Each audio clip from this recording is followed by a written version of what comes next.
What is going on, everybody? Welcome back to the channel. It's been a few weeks since I've made any uploads or attempted to make anything. We've had some rough weather, a lot of rain. You guys know how it gets. Spring showers and May flowers and all that crap.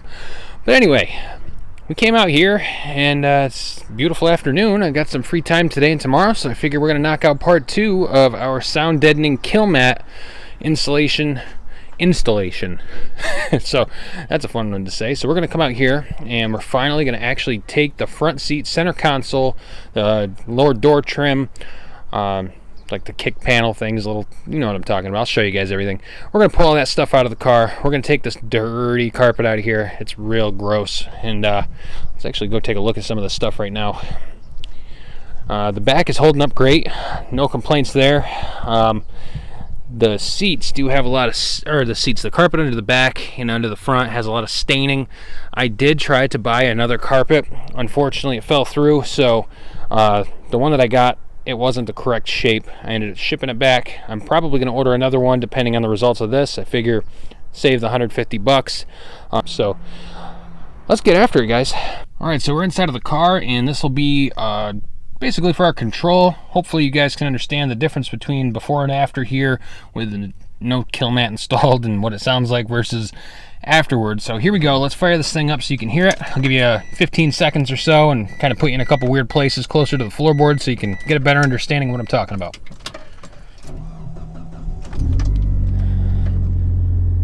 Alright, so the big thing is you can hear the low rumble, and once you're driving on the road, the exhaust gets substantially louder.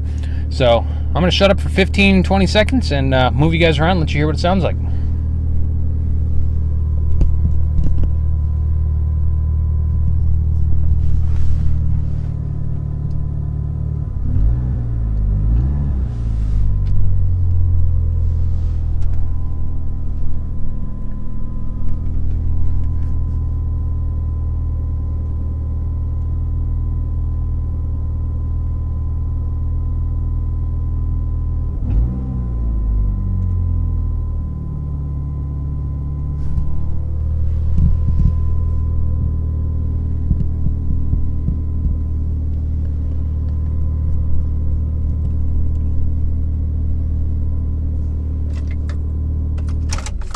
Alright, now hopefully that's a good reference point for you guys. I'll try to amplify the audio and the video.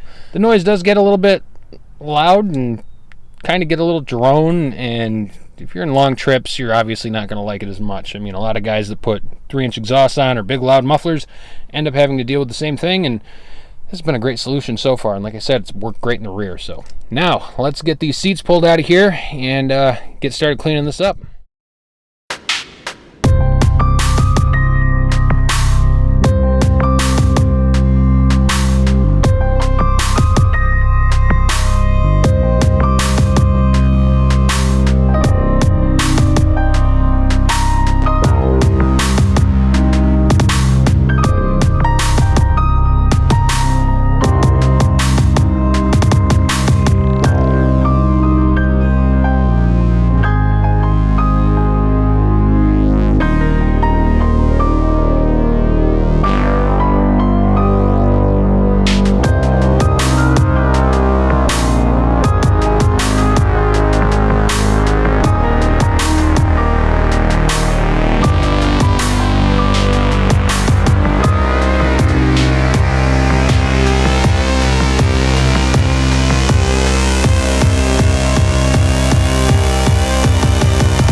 about a half an hour of pulling some trim off carefully. I've got it all piled up on top of my roof here on the back seat that's also on the roof. This is where we're at. This actually looks pretty clean under here. It's not bad at all. Obviously I got to vacuum it out and wipe it all down still. The passenger side looks good over there. The carpet on the other hand does not look good. I'm gonna go through, I'm gonna clean all this stuff out, I'm gonna wipe it down real well, and then there still seems to be some insulation up here that survived. I'm gonna check it out and see if it comes off or not. If it doesn't, I'm just gonna clean it off as best I can with alcohol, get it nice and nice clean surface, and I'm gonna go ahead and just throw the new stuff right over top of it like I did in the rear. Let me show you this this carpet. My God, this carpet is terrible. Obviously we can tell which side is the driver's side from the amount of brake fluid that is still present. So I'm not even going to bother vacuuming this. It's so bad. There's also some stuff right here where the passenger seat mounted. Looks like something got dumped in the center console at one point.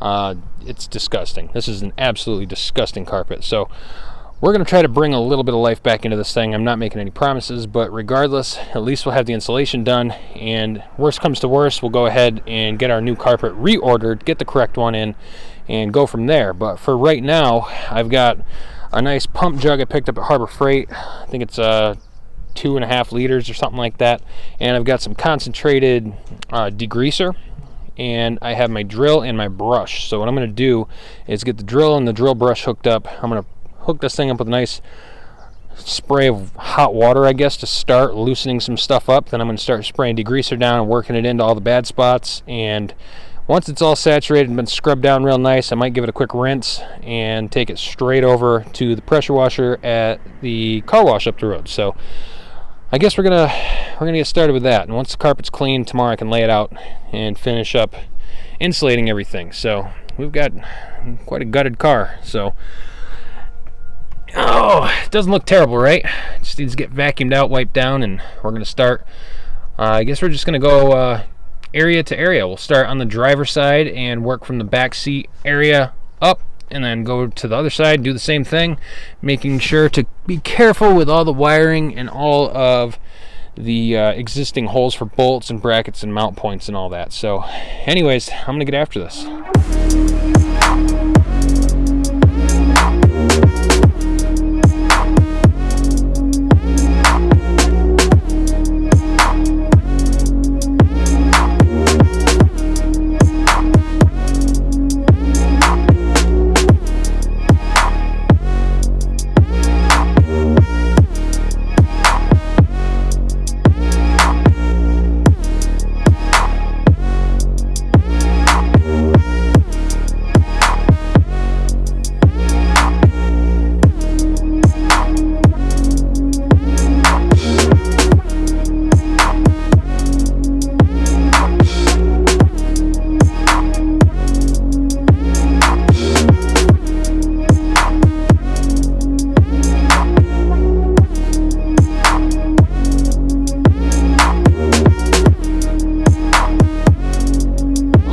After about an hour or so scrubbing this thing, I don't know if I'm going to win very much from doing all this. The passenger, the rear, all the stains that were everywhere on these 3 spaces, 1, 2, and 3, came clean. This one under no circumstances is clean. I'm going to take it over still. I got it soaking with some high-grade carpet cleaner, and I've degreased it and hit it with the brush on the end of the drill multiple times. And right now I'm just going to leave it sit. Hopefully some of the brown that's on there is already lifted. It's just sitting on top of the carpet because it hasn't been sprayed clean or vacuumed out yet, and we're just going to leave that soak for now. So I'm going to take care of that a little later, but right now I'm going to come in here and we're going to start going basically from driver's side over to passenger side and working on getting this cleaned out with some isopropyl rubbing alcohol, which is down here, some towels, and I was going to vacuum it, but I'm just going to do this all by hand. It'll be easier to get the stuff out. There is a little bit of rust right here. I don't know if I want to repair that first. I think I might as well just go ahead and do it. I can hit it with some rubbing alcohol, then sand down that spot with a wire wheel and just do a quick coat of the paint match that I have. It's going to be under the carpet anyway, so it doesn't have to look gorgeous. It just has to be better than bare metal, I guess. So I'm going to work on this. I'm going to stick you guys probably over on the driver's side floor, passenger side floor rather, and you can watch this boring process all you want. It's going to take me quite a while, so I'll probably record a few minutes of it, and then the rest of it, we'll just show you some results. See you in a minute.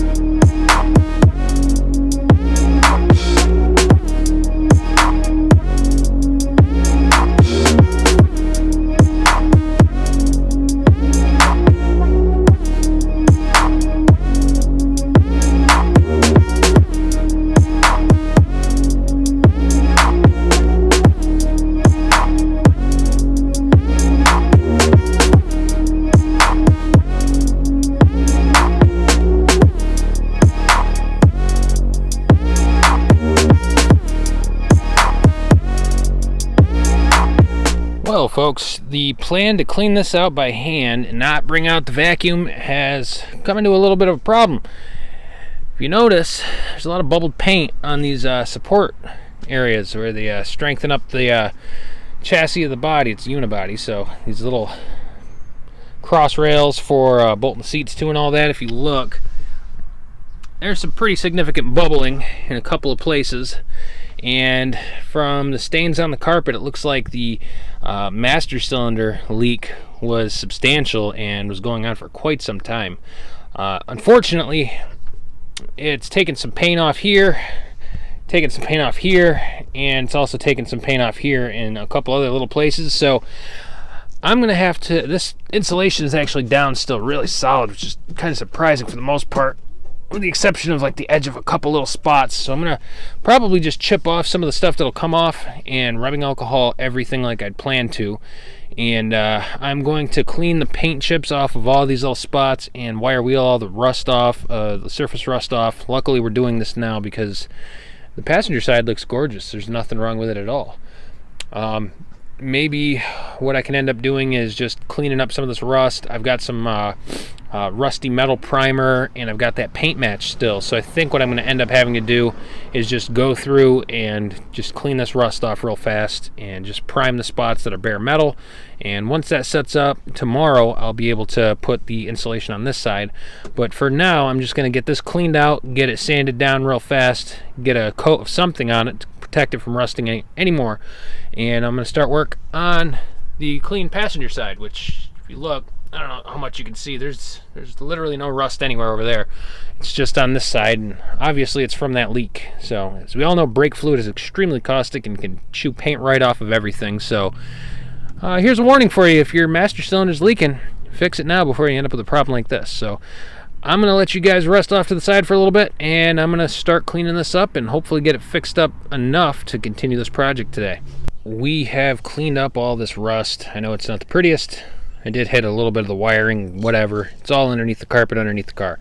All of this had a lot of paint that was peeling, so I got it all off. Got this thing all scrubbed down with alcohol real nice. It's starting to get a little dark out here.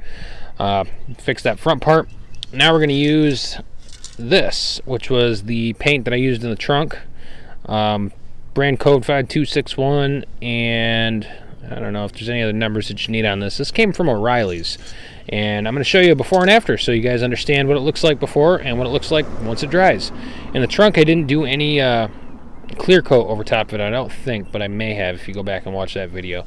But I got the passenger side also all vacuumed out and cleaned out and wiped down with alcohol. It's all ready to go. So I'm going to spray some of this down real fast, and I'll show you guys what it looks like once it's all dried up and set up. And in the meantime, while it's drying, I'm going to start working over there. Alrighty, folks. So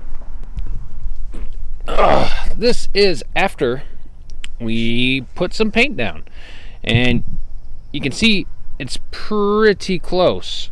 If you look at the bigger picture here, I mean, you can obviously, well, maybe not. You can see it's all wet still, but you don't know exactly where it starts and exactly where it ends. So that paint match is really close, and I just laid this down, so it is still wet. So it may be more apparent now than later, but that's as bright as the light goes. If you look down here, it came out pretty nice. So the little bit of rust that we did have is gone. The little bit of corrosion from the brake fluid leaking everywhere is gone. So this side's obviously got to sit, and it's got to, oh, I thought that was some rust up there. It's actually a reflection of the light in the footwell.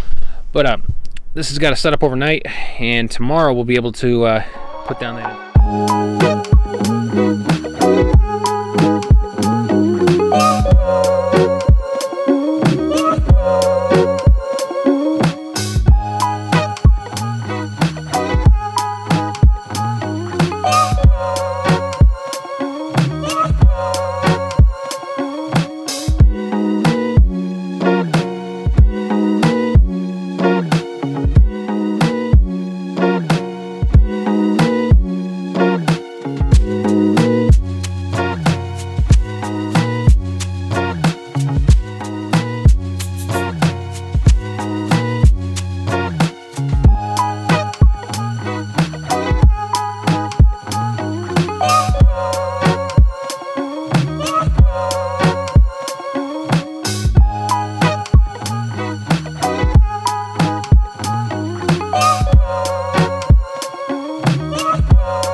Alright folks, it's pitch black out here now. Well, pretty darn close. And I got the entire passenger side floor done.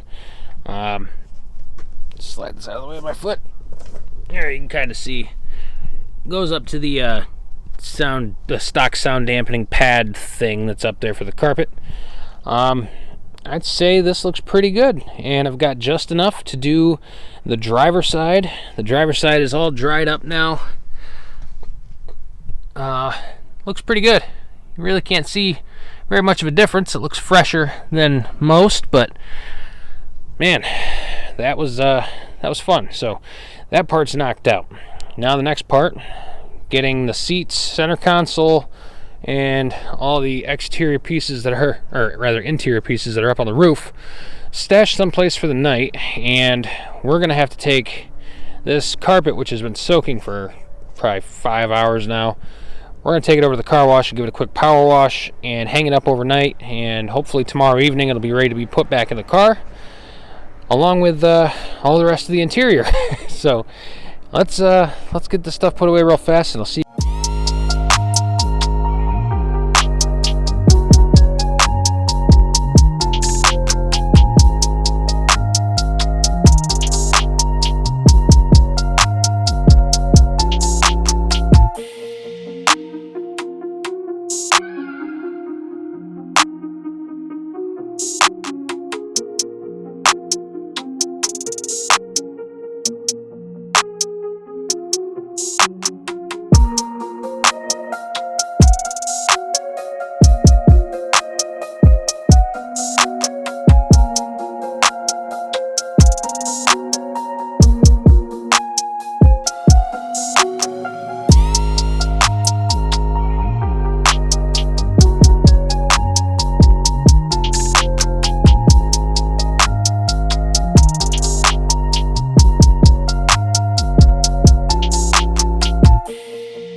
Well folks, it's the next day. We got the carpet hanging over our porch railing here, just staying nice and dry. You know, all that water had to come out. So I wanted to show you guys in some daylight what this looks like. I wanted to show you this, guys, the paint. This is the O'Reilly's paint match from a rattle can. I don't know about you, but there's no clear coat, no wet sand, no nothing on it, and I'd say it looks pretty darn good. I'm gonna get started insulating this side real fast and start putting everything back together. So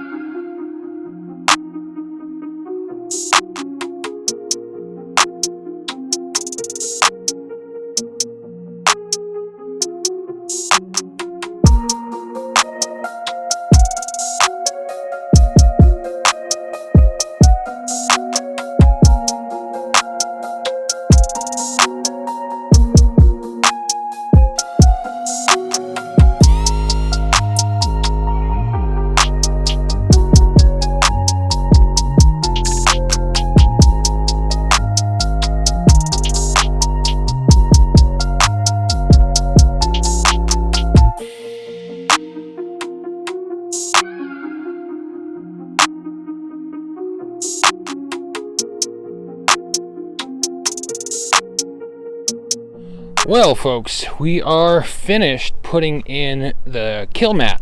I'm going to remind you, this is a 36 square foot package of KILMAT sound deadening insulation, and it came from Amazon.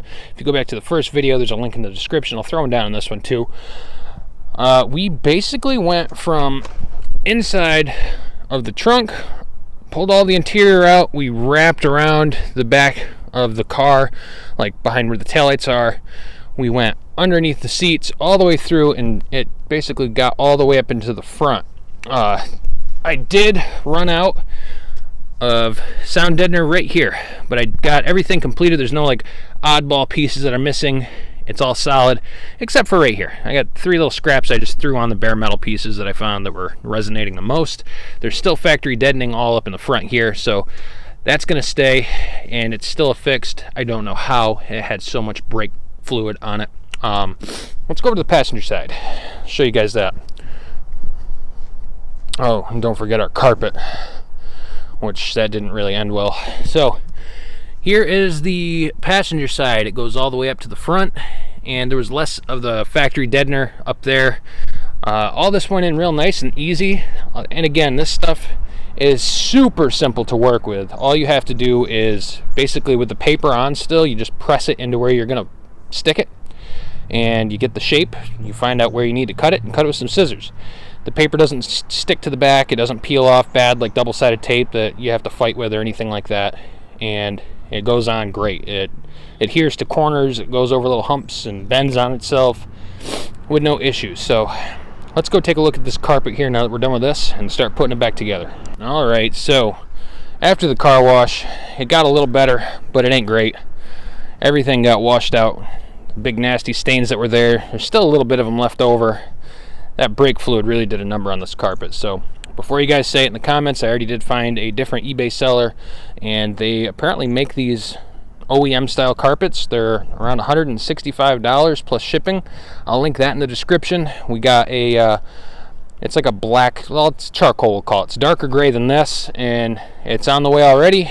And if you guys have messed around with your DSM, you know darn well that you can pull the interior out of one of these things relatively fast. So this is going to go back in for the short term. It did dry out overnight.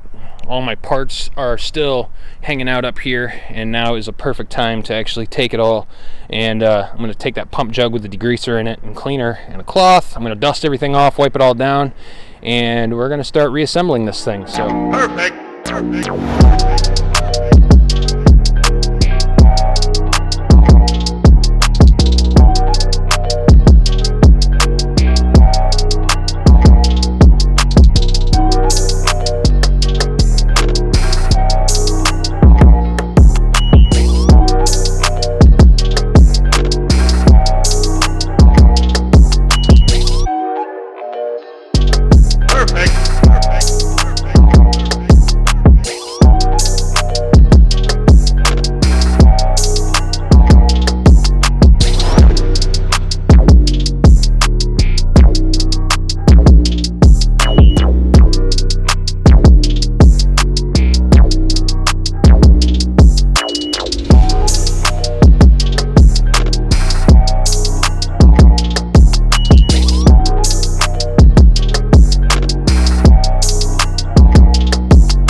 It's been a long one, but we've got everything painted, everything cleaned up, insulated, and reinstalled. I had to jump start the car again. That seems to be a going theme here because I leave the doors open and all the lights stay on.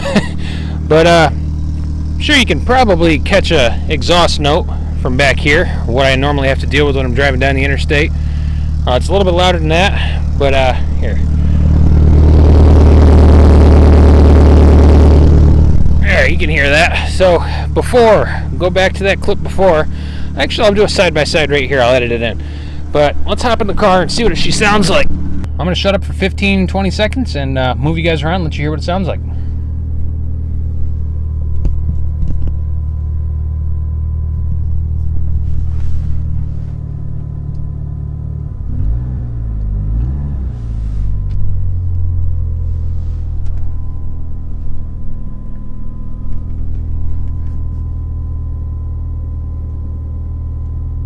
Hold on. Oh, yeah. If I continue to talk and rev it up, notice how my tone in my voice has dropped, and I'm relaxed now, and I'm not trying to speak so loudly to you guys. That is fantastic. Well, I guess we'll call that a win. Let me shut up and let you guys listen around the car for a second.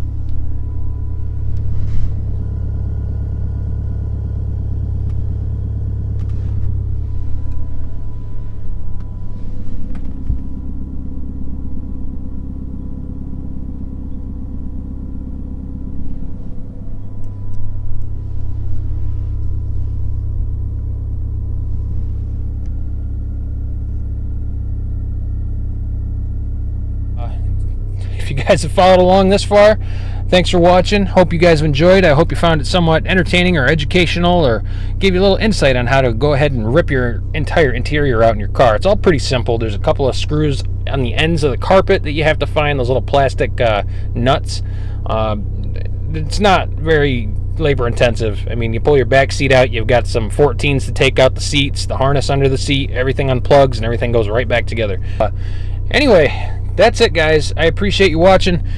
Stay tuned to the channel for some more interesting content coming soon. And until next time, we can do some ride-alongs and have the mic turned on and not have any crazy drone in this thing. So I'm kind of excited about that. So let's go do some hybrid 20G rips up the road one of these days. How's that sound, guys? Well, anyway, if you guys have been following us for a while, I appreciate it. Thanks to all you new subscribers. Thanks to all you new followers for joining in. Hope you guys enjoyed what you saw. Consider subscribing if you haven't, and follow us over on Instagram at Today's Project Guide. And if you guys are interested in following us along over there, we give some inside sneak peeks at some of the upcoming episodes and videos that we're going to do. Some of the stuff that we're planning on doing, some unboxing stuff and such. A lot of cool photos we share over there too. If you guys want to have your ride shown at the end of one of these episodes, send me some pictures of your DSM, your 4G63 powered whatever you got, and we'll share it with the entire channel, all the subscribers, the community, and the Instagram followers. That's going to be at todaysprojectguide@gmail.com. But until next time, guys, stay safe, stay healthy, and we'll see you right back here for another episode. Take care.